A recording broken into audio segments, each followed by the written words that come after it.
Hello दोस्तों, welcome to फिनशास्त्र पे आपका फिर से स्वागत है। आज हम बात करने वाले हैं इन्फ्लेशन यानी कि मुद्रास्फीति के बारे में। होप आप सबको पता होगा, तो जल्दी से लाइक एंड सब्सक्राइब कर दीजिए चैनल को, ताकि हमें भी थोड़ा सा पता चले कि आप हमारे वीडियोस को लाइक कर रहे हैं। ठीक है, तो देखते हैं कि क्या है मुद्रास्फीति। मुद्रास्फीति के बारे में आप सब लोगों को थोड़ा बहुत तो पता है ही, कि महंगाई जब बढ़ती है तो मुद्रास्फीति की रेट उतनी होती है। तो देखते हैं। अभी थोड़ा सा इंटरेस्टिंग भी हो जाता है ये टॉपिक, क्योंकि अभी महंगाई बढ़ भी रही है थोड़ी बहुत।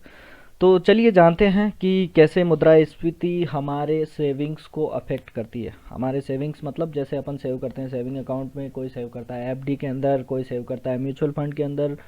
तो कितना रिटर्न उससे मिलता है और कैसे ये हमारे सेविंग्स को अफेक्ट करती है और कितना अफेक्ट करती है, कितना अफेक्ट करती है। जो सेविंग बैंक अकाउंट में जो सेव करते हैं उनका तो ऑलमोस्ट खा जाती है सब कुछ इन्फ्लेशन, मुद्रास्फीति जो होती है, जिसको अपन हिंदी में मुद्रास्फीति बोलते हैं। क्या होता है कि जैसे मुद्रास्फीति की दर है 6%। ऑन एन एवरेज अगर अपन देखें, वो अपन देखेंगे आगे की स्लाइड्स में कि कैसे ही अपन ने कैलकुलेट किया। तो मान लीजिए कि मुद्रास्फीति की दर है 6%। तो क्या होता है कि आज आपके पास 100 रुपये है, तो उनकी पावर है आप 100 रुपये के आइटम्स बाजार से जाके खरीद के लेके आ सकते हैं।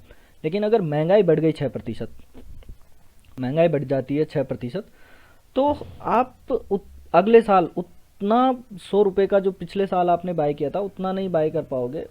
प्रोडक्ट की जो क्वांटिटी है वो कम हो जाएगी, क्योंकि महंगाई बढ़ गई, प्रोडक्ट की रेट बढ़ गई। तो वो जो 100 रुपये आपके इस साल थे, वो उनकी रहेंगे तो वो 100 रुपये ही। क्योंकि अगर कभी किसी टाइम पे चवन्नी थी 25 पैसे थे, तो वो 25 पैसे आज भी 25 पैसे ही हैं, बट उनकी वैल्यू कुछ भी नहीं है। तो वो बात हो जाती है कि 100 रुपये की वैल्यू ओनली 94 रुपीज़ रह जाएगी। वो कैसे अपन देखते हैं आगे। तो चलिए नेक्स्ट स्लाइड पे चलते हैं। ये यहाँ पे दोस्तों मैंने हिस्टोरिकल इन्फ्लेशन का डेटा डाला है, जो मैंने ग्राफ में डाला है। डाटा तो मेरे पास एक्सेल के अंदर था।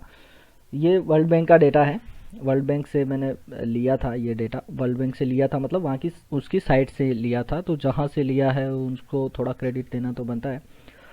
2000 में अगर अपन देखें तो ये जो बार है ऑरेंज कलर का, ये रिप्रेजेंट करता है कि कितना इन्फ्लेशन था उस पर्टिकुलर ईयर के अंदर, उस पर्टिकुलर ईयर के अंदर। फॉर एग्जांपल अपन ने अगर 2000 का देखा, तो 2000 में जो इन्फ्लेशन था वो था 4%। ठीक है, ये इन्फ्लेशन का रेट है ऑरेंज बार के अंदर। जो ग्रे बार है वो एनुअल चेंज को दिखाता है कि 1999 से 2000 में जब अपन आए तो क्या इन्फ्लेशन की रेट में चेंज हुआ। फॉर एग्जांपल किसी साल था 6%, अगले साल हो गया 5%, तो वो -1% को रिप्रेजेंट करेगा। किसी साल था 6%, अगले साल हो गया 7%, तो वो +1% को रिप्रेजेंट करेगा। और जो ये लीनियर इन्फ्लेशन की जो रेट जो मैंने डाली हुई है, ये वाली लाइन, ये लाइन रिप्रेजेंट करती है एवरेज इन्फ्लेशन को, कि ये अराउंड 6% के आसपास रही है पिछले 20 सालों से अगर अपन देखें तो। कभी कम कभी ज़्यादा। तो अगर ऑन एन एवरेज देखें तो 6% का अपन ने एक एस्टीमेट बनाया है। तो इन्फ्लेशन था देखिए 4% का था यहाँ तक, 2005 तक। उसके बाद में ये बढ़ा 2007 8 आते आते ये 8% के आसपास चला गया। उस टाइम ग्लोबल फाइनेंशियल क्राइसिस हुआ, लेमन ब्रदर्स अगर किसी को पता हो तो। और उसके बाद में क्योंकि फाइनेंशियल इकोनॉमी को बचाने के लिए सेंट्रल बैंक्स ने मनी प्रिंटिंग शुरू किया, और जैसे ही मनी प्रिंटिंग शुरू करते हैं लोग, तो इन्फ्लेशन महंगाई ऑटोमेटिकली बढ़ती है। तो उसके बाद महंगाई बढ़ी और ये 10% से भी ऊपर चली गई 2009 के अंदर। फिर ये और बढ़ के 12% आ गई 2010 के अंदर। उसके बाद ये थोड़ा कंट्रोल में आया 2011 12 और 13 तक भी ये 10.5% का। तो ये बहुत ही ज़्यादा सीवियर था। मतलब 6% से ऊपर इंडिया जैसी इकोनॉमी के लिए भी थोड़ा, जो ग्रोविंग इकोनॉमी है उसके लिए भी थोड़ा नुकसानदायक ही है। मैं तो ये मानता हूँ 4% से ऊपर महंगाई नहीं होनी चाहिए। फिर 2014 में गवर्नमेंट चेंज हुई और इन्फ्लेशन की रेट यहाँ पे आते आते 2014 में अराउंड 6% के आसपास आ गई, क्योंकि इन्होंने कुछ फिजिकल कंट्रोल्स किए थे और आरबीआई ने भी कुछ एक्शंस लिए थे उसके बाद में, तो उसकी वजह से महंगाई कंट्रोल में आ गई। और इतने टाइम तक फ्रॉम 2015 टू 2019 ये ऑलमोस्ट कंट्रोल में ही थी, ऑलमोस्ट कंट्रोल में ही थी। बट फिर से जब ये कोविड आया तो महंगाई बढ़ी। उसका रीज़न ये है कि मनी प्रिंटिंग वापस से शुरू किया गवर्नमेंट ने, और वो ज़रूरी भी था उस टाइम पे। ऐसे जो क्राइसिस होते हैं उनमें थोड़ा ज़रूरी हो जाता है मनी प्रिंटिंग करना, अदरवाइज़ इकोनॉमी को सर्वाइव करना बहुत मुश्किल हो जाता है। तो ये ऑन एन एवरेज अगर अपन देखें तो 6% का महंगाई का जो इन्फ्लेशन का रेट है मुद्रास्फीति का, वो निकल के आता है। 6% का मतलब हर साल आपके 100 रुपये में से 6 रुपये गायब होते जा रहे हैं। फिर 94 बचे, उसमें से अगले साल फिर से 6 रुपये गायब हो जाएंगे, फिर से 6 रुपये गायब हो जाएंगे। वैसा हो रहा है, वो दिखते नहीं है बट होता है, ऐसा होता है आप देखो तो नेक्स्ट डेटा जो मैंने दिया है वो रिटर्न के कंपैरिजन का ही दिया है कि कितना रिटर्न किस प्रोडक्ट में मिल रहा है अपने को, कितना रिटर्न किस प्रोडक्ट में मिल रहा है। तो अगर कोई आदमी 10,000 रुपये हर साल सेव करता है in the beginning of the year के शुरू में, तो 5 साल के बाद में उसका कितना रिटर्न रह जाएगा किस प्रोडक्ट के अंदर। 3-4 प्रोडक्ट मैंने लिए हैं, तो अपन देखते हैं कि क्या होता है क्या नहीं होता है, कितना प्रोडक्ट रहता है। उससे पहले अपन देखेंगे कि ये जो मैंने डेटा बनाया है, ये जो मैंने डेटा लिया है उसका बेसिस क्या है, क्योंकि जब तक रिटर्न कैलकुलेट कैसे किया मैंने उसका बेसिस अपने को पता नहीं चलेगा तब तक कोई मतलब नहीं है इसको डिस्कस करने का। तो वो डाटा मैंने नेक्स्ट स्लाइड में डाला है, तो एक बार पहले उसको डिस्कस कर लेते हैं, इसके बाद में वापस इस पे आएंगे। Assumptions taken at the time of calculating the return, क्या क्या मैंने अजम्पशंस ली है। रिटर्न जो है वो कैलकुलेट किया है 5 साल के लिए, हर साल कंपाउंडेड एनुअल ग्रोथ रेट के हिसाब से ये मैंने कैलकुलेट किया है। अगर अपन लेमन लैंग्वेज में बात करें तो चक्रवर्ती जो ब्याज अपन समझते हैं उस तरह से लेके चलिए इसको, वही है, लेके चलिए क्या। तो 10,000 रुपये कोई भी इन्वेस्टर है जो सेव करता है हर साल 5 साल के लिए, तो उसका रिटर्न अपन कैलकुलेट करेंगे कि वो 5 साल बाद में कितना रह जाएगा, ठीक है।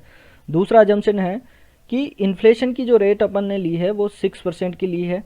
वो किस बेसिस पे ली है, वो 20 साल का जो अपन ने पिछले पहले डेटा देखा उसके बेसिस पे ली है। अब जो 4 प्रोडक्ट लिए हैं मैंने उनमें क्या क्या रिटर्न्स लिया है, मतलब इन्फ्लेशन तो हो गया ठीक है, रिटर्न कितना मिलेगा जो भी प्रोडक्ट लिया है। तो प्लेन सेविंग का मतलब है कोई आदमी अगर कैश में सेव करता है एवरी ईयर तो उसका जो रिटर्न लिया है वो मैंने 0% लिया है, मतलब 0% लिया है। तो इन्फ्लेशन एडजस्टेड रिटर्न उसका 94 ही रहेगा और विदाउट इन्फ्लेशन एडजस्टमेंट वो 100% रहेगा। सेविंग अकाउंट का 3.5% लिया है, जो करंट सेविंग अकाउंट पे रेट चल रहे हैं अभी, वो इससे भी आई थिंक कम होंगे किसी किसी के तो। और एफडी का जो मैंने लिया है वो लिया है 5% का, अभी इतना ही चल रहा है, किसी को अब 5.5% आप मान के चलिए या 6%। बट जब मेरा ये मानना रहता है कि जब भी अपन रिटर्न कैलकुलेट कर रहे हैं जो अपने को मिल रहा है वो हमेशा कंजर्वेटिव एस्टिमेट में होना चाहिए, मतलब वो मिनिमम अपन मान के चलें कि इतना मिल जाएगा, ओके।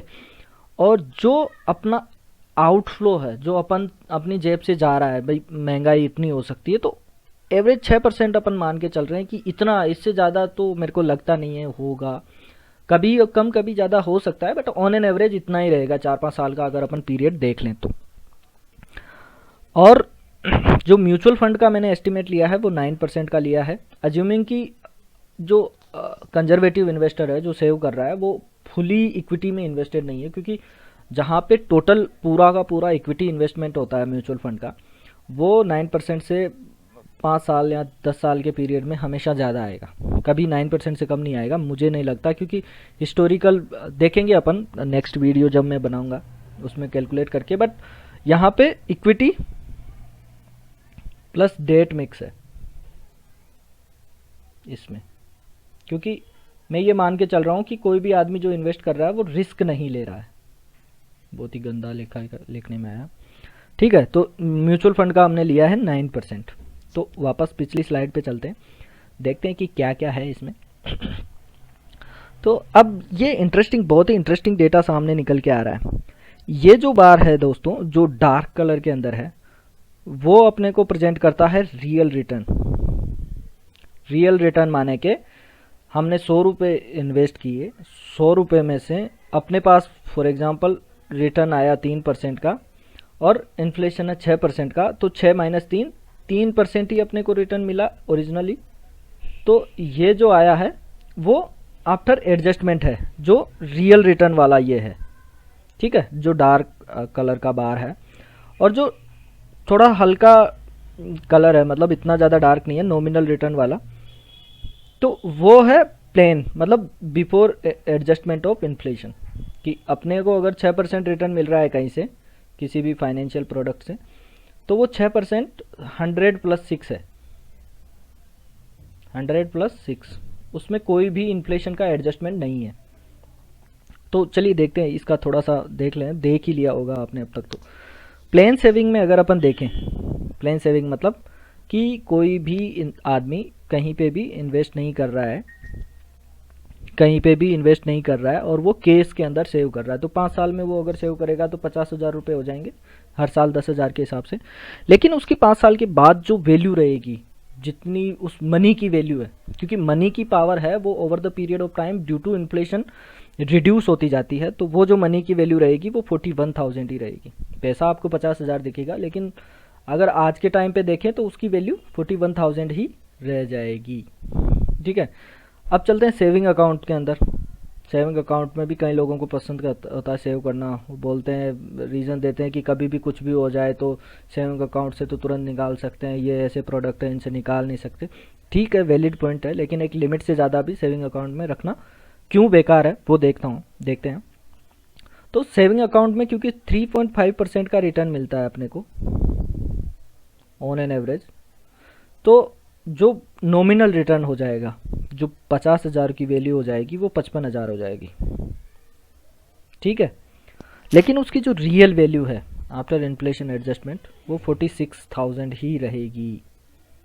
तो इसमें भी एक लिमिट से ज़्यादा सेव करना ठीक नहीं है। उसके बाद चलते हैं एफडी के अंदर। एफडी, कई लोगों को ऐसा लगता है कि एफडी तो ठीक है यार, एफडी में क्या प्रॉब्लम है, बट देखते हैं।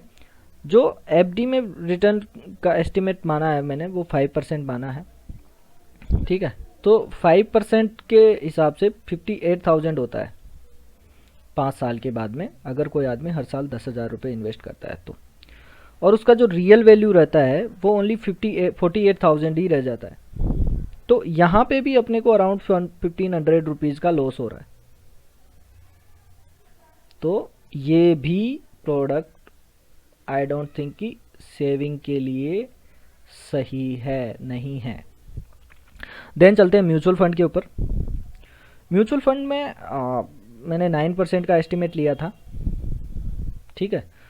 वहाँ पे आपकी वैल्यू हो गई 65,000 रुपीज़। जो आपने हर साल 10,000 रुपये सेव किए थे, 50,000 रुपये जो आपने सेव किए थे, उसकी वैल्यू हो गई 65,000 रुपीज़।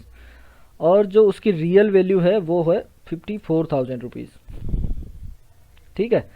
तो म्यूचुअल फंड में थोड़ा सा अपने को 4,000 अराउंड 5,000 रुपीज़ एक्स्ट्रा मिल रहा है after adjusting the inflation also. तो ये प्रोडक्ट इन सारे प्रोडक्ट से तो ठीक है, क्योंकि इसकी वैल्यू अपने को ज़्यादा रहेगी, अपने को ज़्यादा इसका वैल्यू मिलेगा, ठीक है। और कई सारे प्रोडक्ट होते हैं, लोग बाग गोल्ड में सेव करना पसंद करते हैं, गोल्ड खरीदना पसंद करते हैं। तो गोल्ड का तो मैंने पहले ही एक वीडियो डाला हुआ है, उसमें आप जाके देखोगे तो गोल्ड में तो कोई मेरे को सेंस लगा नहीं कि इसमें बाय करना चाहिए गोल्ड, पर फिर भी कई लोग बाय करते हैं गोल्ड। गोल्ड से अच्छा गोल्ड बॉन्ड रहता है, क्योंकि गोल्ड में मेकिंग चार्जेस होते हैं, जब बेचने जाओगे तो वो काटा काट लेता है, वैसे कुछ बोलते हैं अपने राजस्थान में इधर, तो वैसे रहता है। तो मेरे को नहीं लगता गोल्ड में भी सेव करना ठीक है। बाकी आप जाके देख लीजिए, मेरा गोल्ड का वीडियो भी पड़ा हुआ है, gold bond versus physical gold versus gold bond का, ठीक है। अब ऑन कंक्लूजन अगर अपन देखें तो मैंने ये कंक्लूसिव नोट डाला हुआ है। अपना जितना इतना डिस्कशन हुआ उसमें आपको पता चल ही गया होगा कि किस तरह से इन्फ्लेशन आपके पैसों जो आप सेव कर रहे हो उसको खाता जाता है। इतना तो आपको आइडिया लग ही गया कि कैसे इन्फ्लेशन से अपने को बच के रहना चाहिए और कैसे कैसे कौन कौन से प्रोडक्ट में सेव करना चाहिए। तो मैं और कई सारे फाइनेंशियल प्रोडक्ट होते हैं जिनमें अपन सेव कर सकते हैं, और अगर आपको ज़्यादा जानना हो तो कमेंट बॉक्स में टाइप कीजिए, आई विल रिप्लाई डेफिनेटली। और ऐसे कई सारे प्रोडक्ट हैं जिनके ऊपर भी मैं वीडियो लेके आता रहूँगा। आप देखते रहिए, पर्सनल फाइनेंस रिलेटेड वीडियो ही मैं इसमें डालूँगा। और देखते रहिए और सब्सक्राइब कीजिए, शेयर कीजिए, लाइक कीजिए, और कंक्लूज़न आप देख लीजिएगा, पढ़ लीजिएगा। बाकी यही कंक्लूज़न है, मैंने जो अपन ने जो डिस्कस किया उसी का थोड़ा बहुत मैंने नोट बना के डाला हुआ है कि on the basis of historical data we can say that most of the saving products available in the market are not even able to beat the inflation. मतलब जो ज़्यादातर लोगों को ऐसा लगता है कि यार ये तो सेफ है, तो जो प्रोडक्ट सेफ मिलेगा ना आपको, जो प्रोडक्ट सेफ मिलेगा वो इन्फ्लेशन से आप एडजस्ट करोगे तो वो आपको पता चलेगा उसमें रिटर्न कुछ है ही नहीं। तो वो सेफ इसीलिए है क्योंकि उसमें आपको इन्फ्लेशन का पैसा भी नहीं मिल रहा। थोड़ा अगर आप रिस्की प्रोडक्ट देखोगे तो मतलब नाप तोल के रिस्क देखो ना यार, किसने मना किया है। पहले उसका एवेल्युएशन करो, अपने पर्सनल जो फाइनेंशियल एडवाइज़र है उससे पूछो। कई सारे चीज़ें हैं आजकल इंटरनेट पे, इतना सारा कुछ है कि सही चीज़ें अगर आप देखोगे तो आपको मिलेगा कुछ ना कुछ। आप मेरे से पूछ सकते हो कमेंट में डाल के, मेरे पर्सनल नंबर भी दे दूंगा मैं, अगर आपको चाहिए तो कमेंट में डाल के दे दीजिएगा, मैं दे दूंगा मेरे नंबर, तो डिस्कस कर लेंगे, उसमें कोई इशू नहीं है। ठीक है, तो अभी के लिए थैंक्स टू ऑल, देखने के लिए thank you so much, and like and subscribe करते रहिए, मेरा हौसला भी बढ़ाते रहिए। ठीक है, बाय।